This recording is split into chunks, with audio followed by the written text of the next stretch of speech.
우리가 세상을 살아가면서 누군가에게 인정을 받는다라는 것들은 참 중요한 것들이죠. 특별히 남자들의 삶 가운데는 더 그런 것 같습니다. 남자들은 인정을 먹고 산다라고 이야기를 하죠. 그래서 자신의 능력을 인정해주는 어떤 존재에게 자신의 모든 것들을 다 쏟아냅니다. 반면에 여자들은 인정받는 것보다는 사랑받는 것들에 대해서 행복감을 느낍니다. 사랑받기 위해 자신의 외모를 가꾸고 주위 사람과 우호적인 관계를 형성하며 살아가죠. 그렇기 때문에 여자들에겐 작은 관심을 보여주는 것 참 좋아하죠. 내가 사랑받고 있구나, 내가 관심받고 있구나라는 생각을 합니다. 우리가 성경을 읽을 때에도 하나님 앞에 인정받는 그런 많은 믿음의 사람들이 있습니다. 내 마음에 합한 자다라고 인정을 받았던 다윗의 삶도 그렇고요. 욥을 바라보면서도 참 하나님께서 굉장히 마음에 들어하시는 하나님 마음에 합한 그런 자다라고 이야기를 합니다. 욥기를 읽다 보면은 하나님께서 분명히 그렇게 말씀을 하시죠. 어느 날 하루는 하나님 앞에 많은 천사들과 사탄들이 나타납니다. 그리고 하나님께서 사탄을 바라보시면서 네가 어디 갔다 왔느냐라고 이야기하죠. 사탄이 하나님 앞에 왜 나타났을까요? 좋은 말 하려고 나타났을까요? 좋은 말 하려고 나타나지 않았을 것입니다. 세상을 돌아다니면서 하나님 세상을 참 아름답게 만드셨고 하나님 믿는 사람들 참 많은데 그 사람들 똑바로 하나님 믿지 않던데요. 그런 얘기하려고 모여들었겠죠. 사람들의 잘못한 것들, 실수한 것들, 그것들 다 하나님한테 고자질하고 틀렸습니다. 그러려고 분명히 왔을 겁니다. 모든 것 우리 하나님께서 다 아시니까 그 말하기 전에 하나님께서 먼저 손수를 치시죠. 하나님께서 가장 인정하시는 사람 욥에 대해서 이야기합니다. 네가 욥을 보았느냐라고 이야기를 하죠. 사탄도 욥에 대해서 분명히 알고 있었을 것입니다. 하나님께서 욥을 보시면서 사탄에게 이야기하죠. 그는 참 온전하고 정직하여 하나님을 경외하며 악에서 떠난 사람이다. 세상에는 그런 자가 없다라는 것이죠. 세상에는 없을 만한 자가 세상에 있는 참 특별한 케이스의 그런 믿음의 사람입니다. 하나님도 인정하시는 그런 사람이죠. 그런데 하나님의 그 이야기에 사탄이 반론을 제기하죠. 하나님과 욥과의 관계를 이간질합니다. 어찌 까닭없이 하나님을 경외하겠습니까? 라는 것입니다. 내 마음에 참 합한 사람이 있는데 사탄이 그러죠. 사람이요? 하나님을 경외한다고요? 그럼 이유가 있겠죠. 이유 없이 어떻게 하나님을 그렇게 전적으로 신뢰할 수 있겠습니까? 라고 물어봅니다. 그리고 오늘 본문 1장 8절로 11절 그리고 2장 3절로 5절에 같은 비슷한 이야기인데 이야기를 하죠. 오늘 본문 말씀 한번 보겠습니다. 여호와께서 사단에게 이르시되 내가 내 종 욥을 주의하여 보았느냐 그와 같이 온전하고 정직하여 하나님을 경외하며 악에서 떠난 자는 세상에 없느니라. 사단이 여호와께 대답하여 이르되 욥이 어찌 까닭없이 하나님을 경외하리이까? 주께서 그와 그의 집과 그의 모든 소유물을 울타리로 두르심 때문이 아니나이까? 주께서 그의 손으로 하는 바를 복되게 하사 그의 소유물이 땅에 넘치게 하셨음이니이다. 이제 주의 손을 펴서 그의 모든 소유를 치소서. 그리하시면 틀림없이 주를 향하여 욕하지 않겠나이까? 똑같은 내용이 2장 우리 3절로 5절 사이에도 있습니다. 우리 2장 3절로 5절 말씀도 함께 읽겠습니다. 시작. 여호와께서 사단에게 이르시되 내가 내 종 욥을 주의하여 보았느냐 그와 같이 온전하고 정직하여 하나님을 경외하며 악에서 떠난 자가 세상에 없느니라. 내가 나를 충동하여 까닭없이 그를 치게 하였어도 그가 여전히 자기의 온전함을 굳게 지켰느니라. 사단이 여호와께 대답하여 이르되 가죽으로 가죽을 받고 오니 사람이 그의 모든 소유물로 자기의 생명을 받고 올지라. 이제 주의 손을 펴서 그의 뼈와 살을 치소서. 그리하시면 틀림없이 주를 향하여 욕하지 않겠나이까? 아멘. 여러분 오늘 본문의 말씀 1장과 2장 아주 반복되어지는 사건이 연속으로 일어납니다. 하나님께서 욥을 칭찬하시자 사단이 어찌 까닭없이 하나님을 경외하겠습니까? 라고 이야기하죠. 사람이 하나님을 경외하는 이유는 분명합니다. 욥이 하나님을 그렇게 경외하는 이유도 분명합니다. 하나님께서 그의 인생 가운데 복 주셨기 때문에, 하나님의 손이 울타리가 되어 주셔서 보호해 주셨기 때문에, 하는 것마다 모두 다 복을 주셨기 때문에, 그의 소유물이 땅에 넘치게 하셨기 때문에, 이것들 때문에 하나님을 이렇게 경외하는 거 아닙니까? 그러면서 이제 하나님의 손을 펴셔서 그에게 모두 허락하셨던 모든 것들을 다 치소서 얘기하죠.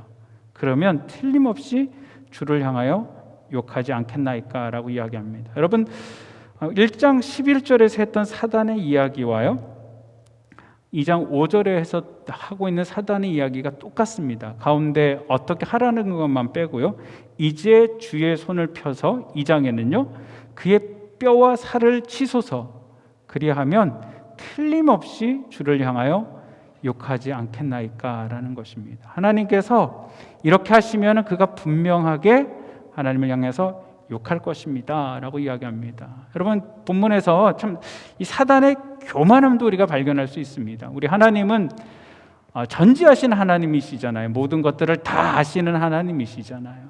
그래서 욥이 그럼에도 불구하고 변화되지 아니하는 것들 하나님께서 다 아시죠. 모든 것을 다 아시는 하나님이십니다. 그런데 사단이 마치 하나님이 모르는 것처럼 이야기합니다. 하나님 그건 모르셨죠?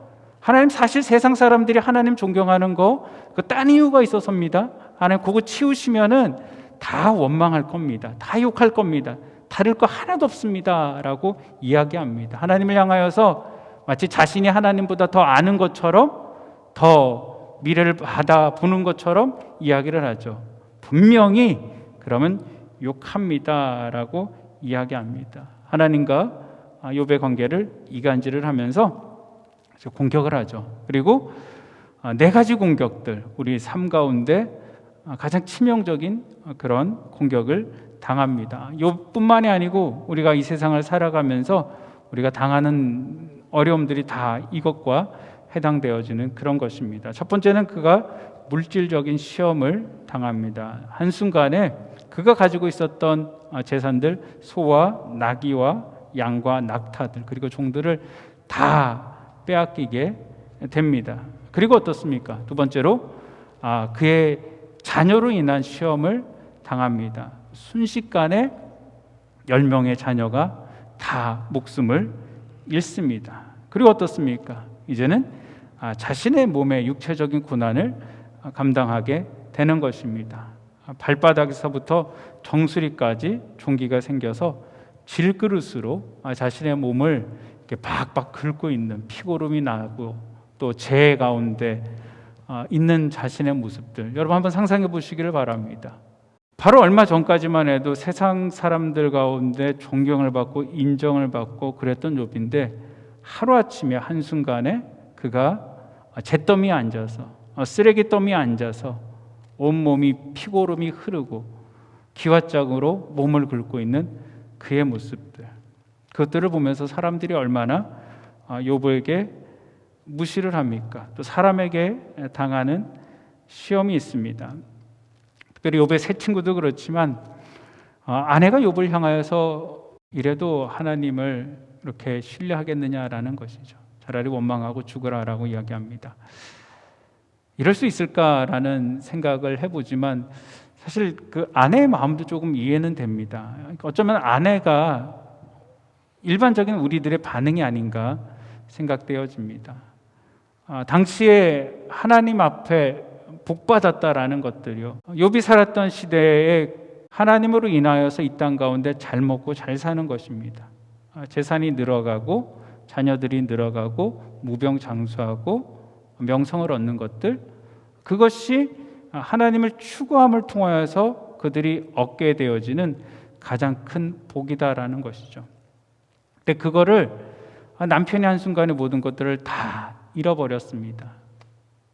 이 여인에게는 마지막 남은 소망이 무엇일까요? 마지막 남은 소망은 남편일 것입니다. 그래도 우리 남편 있으면은, 남편이 건강하면은 다시 회복할 수 있지라고 생각할 것입니다. 그런데 이 여인이 바라봤던 그 남편마저 이제는 아무런 가망이 없어 보입니다. 여인에게는 소망을 잃어버린 것들이죠. 그 여인의 소망을 잃어버리는 가운데 그 남편은 여전히 하나님을 바라보고 있는 거예요. 하나님을 의지하고 있는 거예요. 내가 보기에는 이제 아무런 소망이 없는데 여전히 그 하나님을 바라보는 그 여인을 향하여서, 그 남편을 향하여서 여인이 이야기하는 것이죠. 그럼에도 여전히 신앙을 지키겠냐라는 것이죠. 이 정도 됐으면 하나님 없는 거 아니냐. 아니, 우리가 하나님 앞에 잘못한 게 뭐가 있냐. 당신이 하나님 앞에 어떻게 살았느냐. 그거 내가 너무나도 잘 아는데, 아니, 하나님이 이렇게 당신 삶 가운데 이렇게 하신다라면은 나는 그 하나님 믿을 수 없다라는 것이죠. 나는 그 하나님 신뢰할 수 없다라는 것이죠. 당신 그냥 이참에 그냥 우리 원망하고 끝내자라고 그 마음속에 있는 한을 이야기할 수 있었던 것 같습니다. 근데 욥의 반응이요. 사탄은 분명히 그렇게 하면은 여인과 같이 떠날 것이다 라고 생각을 했을 것입니다. 그러나 욥의 반응은 전혀 다릅니다. 우리 욥기서 1장 20절로 22절 말씀 같이 한번 보겠습니다. 스크린 나오는데 같이 읽겠습니다. 시작. 욥이 일어나 겉옷을 찢고 머리털을 밀고 땅에 엎드려 예배하며 이르되 내가 모태에서 알몸으로 나왔은즉 또한 알몸으로 그리로 돌아갈지라. 주시니도 여호와시요 거두시니도 여호와시니 여호와 이름이 찬송을 받으시이다 하고 이 모든 일에 욥이 범죄하지 아니하고 하나님을 향하여 원망하지 아니하니라. 아멘. 2장 10절 말씀도 읽겠습니다. 시작. 그가 이르되 그대의 말이 한 어리석은 여자의 말 같도다. 우리가 하나님께 복을 받았은즉 화도 받지 아니하겠느냐 하고 이 모든 일에 욥이 입술로 범죄치 아니하니라. 아멘. 여러분, 우리가 욥이 어떻게 반응했다라는 것은 너무나도 잘 알고 있습니다. 첫 번째로 욥은 이 고난과 어려움 가운데서도 예배의 자리를 떠나지 않았다라는 것을 발견할 수가 있습니다. 여러분, 예배의 자리를 떠나지 않았다라는 것은 무엇일까요? 내가 하나님을 예배할 수 있다라는 것은 여전히 하나님을 신뢰할 수 있다라는 것입니다. 욥은 먼저 여러 소식들을 듣고 자신의 겉옷을 찢습니다. 겉옷을 찢는다는 것은 슬픔을 상징하는 것입니다. 너무나도 슬픈 것들이죠. 그리고 자신의 머리털을 밉니다. 여러분, 머리털은 힘과 권력을 상징합니다. 내가 머리털을 민다라는 것은 나의 힘과 내 권력은 아무것도 아닙니다 라는 것을 스스로 표현하는 것입니다.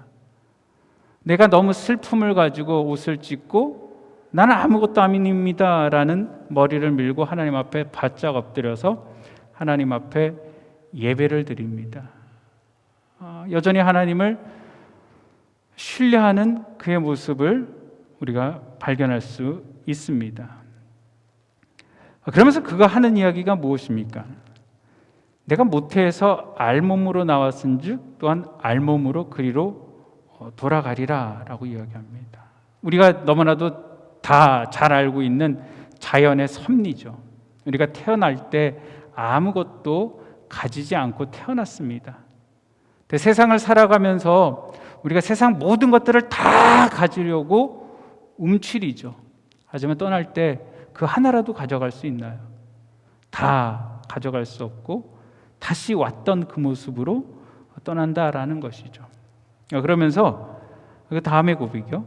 주시니도 여호와시요 거두시니도 여호와시니 여호와 이름이 찬송을 받으신다라고 이야기합니다. 자신이 잘나서 얻게 되어진 것이 아니고요. 모든 것을 다 하나님께서 주셨다라는 것이죠. 나는 하나님의 청직이다라는 것을 그가 고백을 하는 것입니다. 그것은 무엇입니까? 하나님의 주권을 인정하는 것들이죠. 하나님을 예배하고 하나님의 주권을 인정하는 것입니다. 하나님께서 주셨기 때문에 하나님께서 가져갈 수 있는 권리도 있다라는 것이죠. 이게 내 것이 아니다라는 것입니다. 근데 2장 10절에 보면은요, 이런 고백을 합니다. 우리가 하나님께 복을 받았은즉 화도 받지 아니하겠느냐 하고요.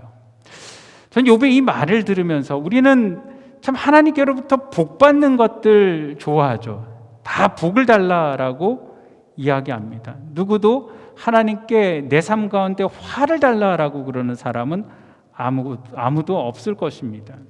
앞으로도 이전에도 마찬가지고 앞으로도 마찬가지입니다. 하나님 내 삶 가운데 하나님의 화가 넘치기를 원합니다. 그런 말도 안 되는 얘기 하지는 않죠. 여러분, 하나님을 주권을 인정한다라는 것은요, 복만이 하나님의 주권이 아니고 내 삶 가운데 있는 화도 하나님의 주권이다라는 것입니다. 내 삶에 일어나는 모든 것들이 다 하나님께서 허락하셨기 때문에 일어난다라는 것이죠. 허락하지 아니하셨다라면 일어날 것이 아무것도 없다라는 것입니다. 여러분, 하나님의 주권을 인정한다라는 것이 얼마나 중요하냐면요, 욥의 다른 친구들과의 이야기를 보면은요, 다른 친구들은 욥을 향해서 하는 이야기가 무엇입니까? 욥을 향하여서 네가 하나님 앞에 범죄하였기 때문에 하나님 앞에 벌을 받는다라고 이야기합니다. 새 친구가 와서 계속 같은 이야기합니다. 너 하나님 앞에 죄를 범했기 때문에 벌 받는다. 근데 욥은 자신의 삶을 알잖아요. 내가 하나님 앞에 범죄한 것이 없다라고 이야기합니다. 근데 친구들이 이야기하죠. 야, 세상에 죄 안 짓고 사는 사람들이 누가 있냐? 네가 거룩하다라고 깨끗하다고 그러는데 정말 거룩하고 깨끗하냐? 네가 거룩하고 깨끗하다라고 생각할 수 있는 그 이유는 하나님께서 너에게 죄를 용서해 주시고 그 죄에 대한 부분들을 네 마음속에서 지워주셨기 때문에 네가 죄가 없다라고 착각하는 거야. 모든 사람들은 다 죄를 짓고 살아라고 이야기하죠. 욥도 그것을 압니다. 욥도 그것을 인정을 하죠. 하지만 자신의 삶이 하나님 앞에 이렇게까지 심판받을 만한 그런 죄가 아니다라는 것이죠. 내가 하나님 앞에 이렇게 받는 것들은 마치 하나님께서 나를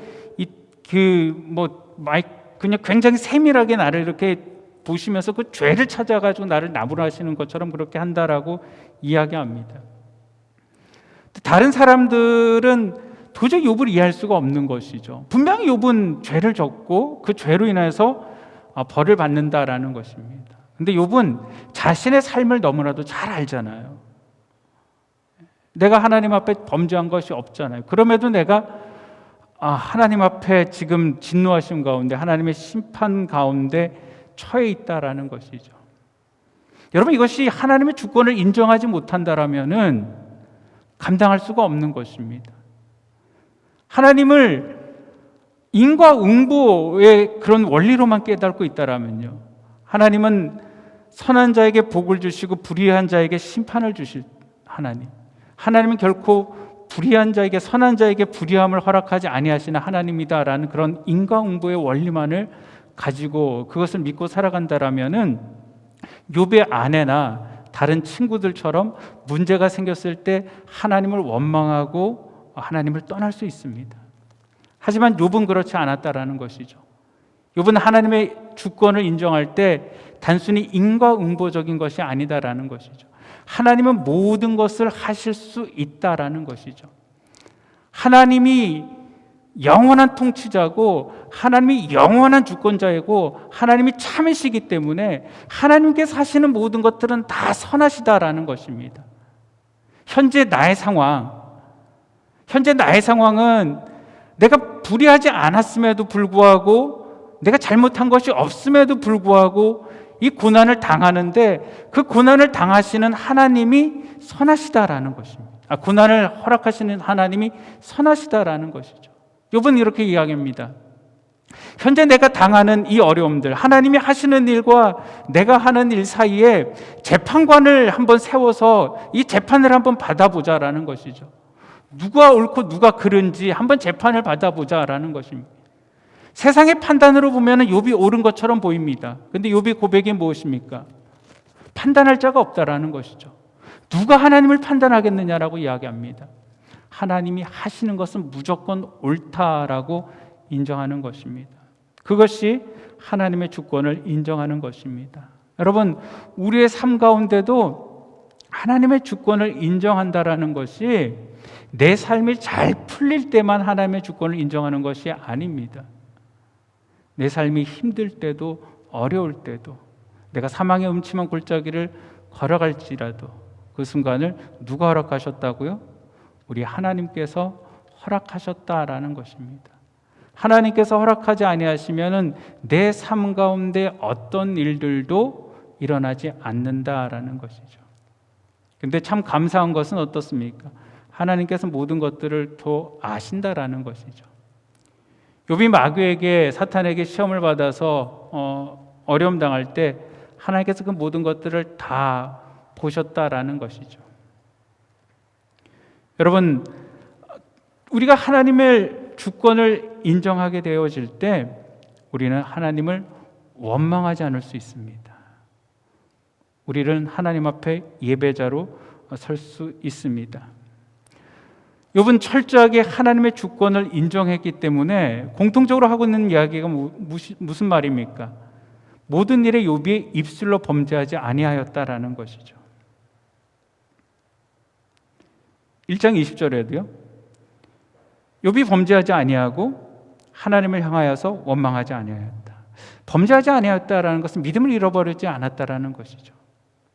자신의 믿음을 지키고 하나님을 바라보고 입술로 원망하지 않았다라는 것이죠.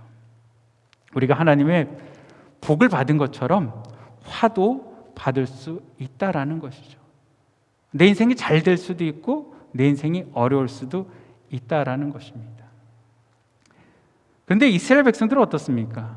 우리가 광야 생활의 이스라엘 백성들을 바라보면은 이스라엘 백성들이 잘 될 때는 참 하나님을 찬양합니다. 기쁠 때는 하나님을 찬양합니다. 소고치고 장구치고 춤추고 노래하면서 할렐루야 하나님 찬양합니다. 전능하신 하나님 만왕의 왕 만군의 구 하나님을 찬양하죠. 그러다가 그들의 삶 가운데 조금이라도 어려운 일들이 생기면 어떻게 합니까? 하나님을 원망하죠. 왜 우리를 이곳까지 인도하였냐라는 것이죠. 아니 그곳에 죽을 데가 없어서 이곳 가운데 죽게 만드냐라는 것이죠. 아니 과거에 죽이시지 왜 지금까지 나를 살려놓고 이 어려움을 더 겪게 만드냐라고 불평하게 됩니다. 여러분 그것은 무엇입니까? 하나님께서 하시는 것들을 인정하지 않기 때문이다라는 것이죠. 저와 여러분의 삶이 여러분 하나님의 주권을 온전히 인정하시기를 주님의 여러분 축복을 드립니다. 또한 욥의 삶은요 인내하는 삶을 살았습니다. 욥기서 1장 20절에 보면은요, 11장 20절에 보면은요, 이제 욥이 자신을 변론하고 나만 사람 소발이 욥에게 하는 말입니다. 네가 범죄하지 않았으면 이런 일 네 삶 가운데 결코 일어나지 않는다.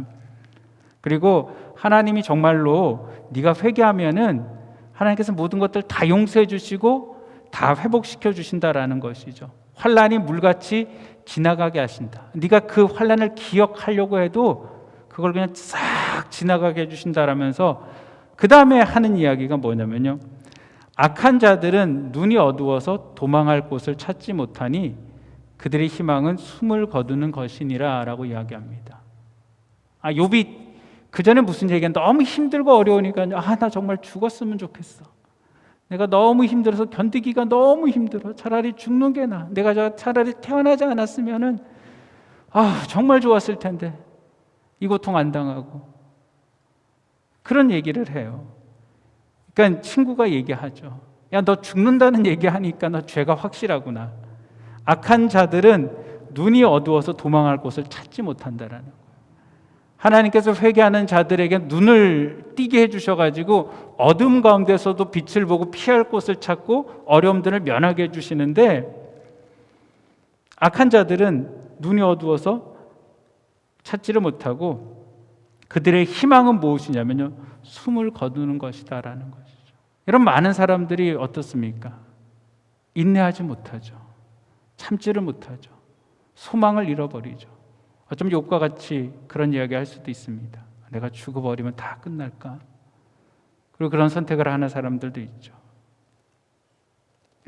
여러분, 소망을 잃어버리면은요, 우리가 원망하게 됩니다. 소망을 잃어버리게 되면은 죄를 짓죠. 근데 우리가 앞에서 마귀가 테스트했던 것들을 보면서요, 욥이 이 땅 가운데 살아가며 소망을 가졌던 것은 물질이 아니었습니다. 욥이 이 땅 가운데 살아가면서 소망을 가졌던 것은 자녀가 아니었습니다. 그리고 내 자신도 아니었었고요. 어떤 사람과의 관계의 형통함도 아니었습니다. 욥의 소망은 하나님께 있었다라는 것이죠. 하나님과의 친밀한 가운데 있었다라는 것입니다. 여러분, 우리가 이 땅을 살아가면서 하나님께서 인정받는 믿음, 우리의 소망은 어디 있냐라는 것이죠. 우리가 예수 그리스도를 믿고 이 땅을 살아가면서 나의 소망은 어디에 두고 살아가느냐라는 것입니다.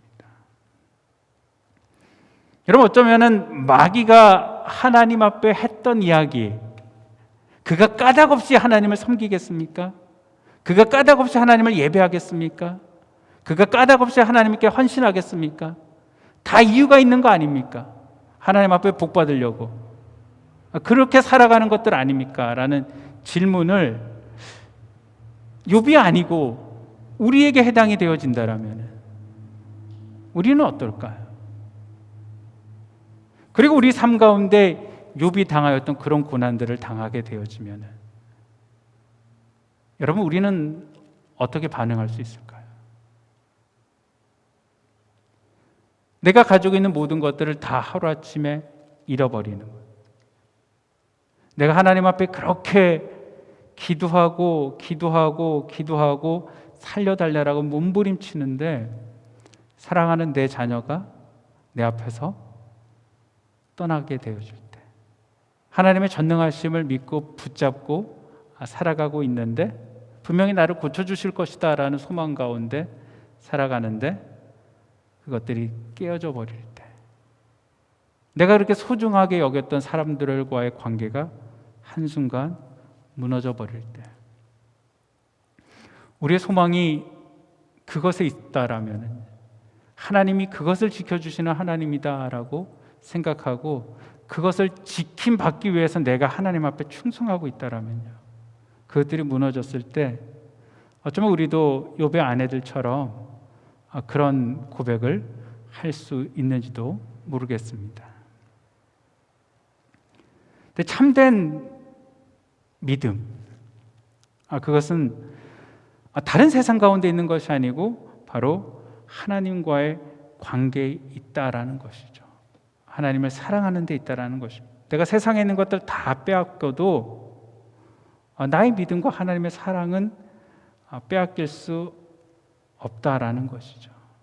일제강점기 때 신사참배를 강요받았을 때 많은 우리 믿음의 선배들, 목사님들이 이제 감옥에 들어가서 순교했던 이야기들을 많이 듣습니다.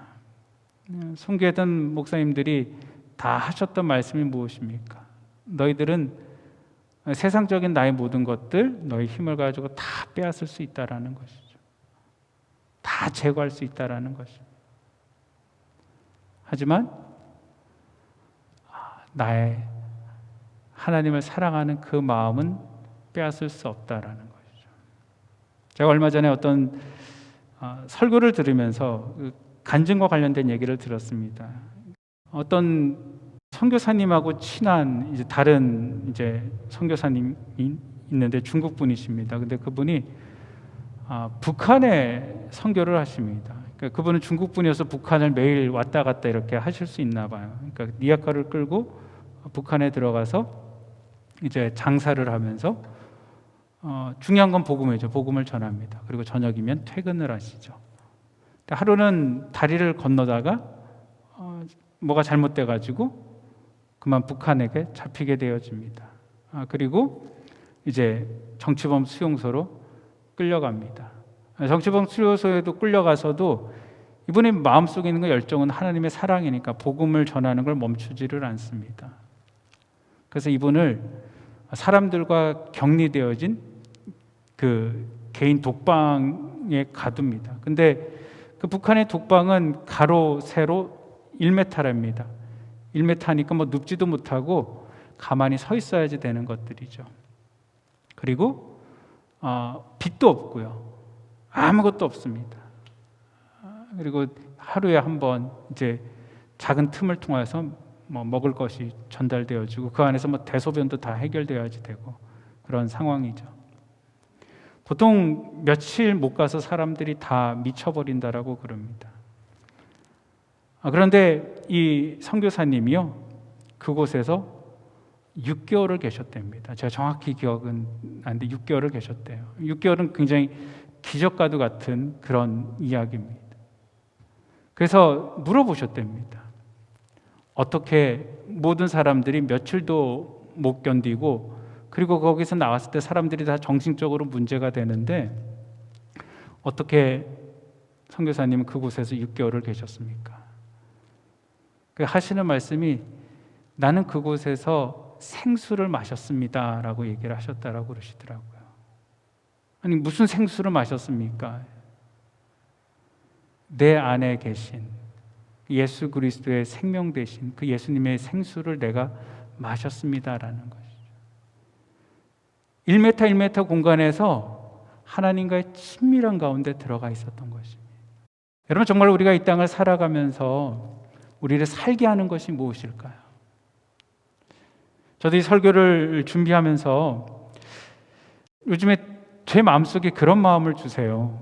더 하나님 앞에 친밀해야지 되겠다. 더 기도해야지 되겠다. 하나님께서 왜 이런 마음을 주시는지 모르겠어요.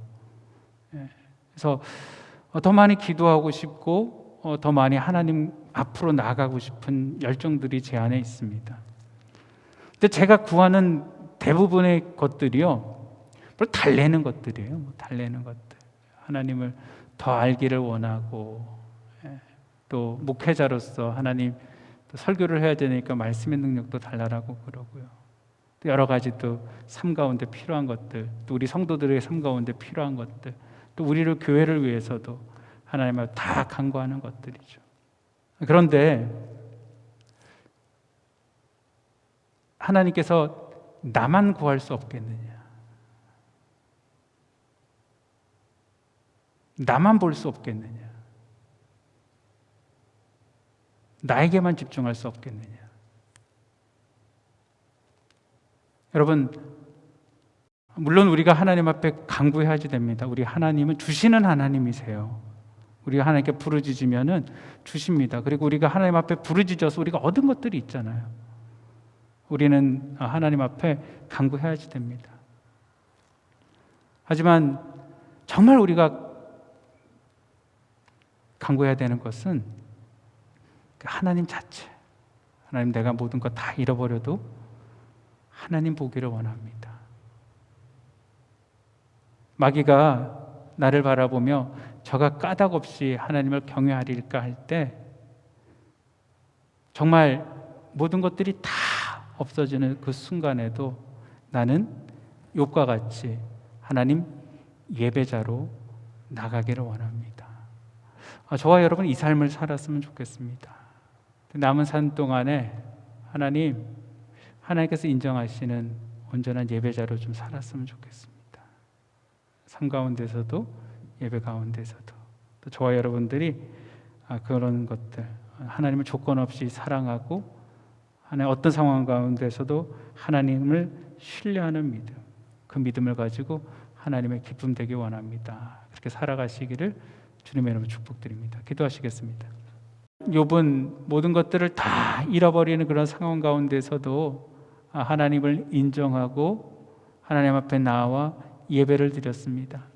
아버지 하나님, 내가 하나님 앞에 나와 예배드림이 무엇인지, 내가 지금 바라보고 있는 나의 하나님은 어떠하신 하나님인지, 내가 하나님 앞에 원하는 것은 무엇인지 우리가 솔직하게 내 내면을 보게 하여 주시고, 하나님, 다른 세상의 소망의 가치가 아니고 정말 하나님 안에 가치를 두게 하여 주시옵소서. 정말 하나님 그 존재 자체에 나의 모든 것이 집중되게 하여 주시옵소서. 우리 교회가 오직 하나님 안에 거하게 하여 주시옵소서. 우리 가정도 하나님만 바라보게 하여 주시옵소서. 그리하여서 상황과 관계없이, 환경과 관계없이 하나님을 예배하게 하여 주시옵소서. 우리 주님 의지하고 예수님 이름으로 기도합니다. 아멘.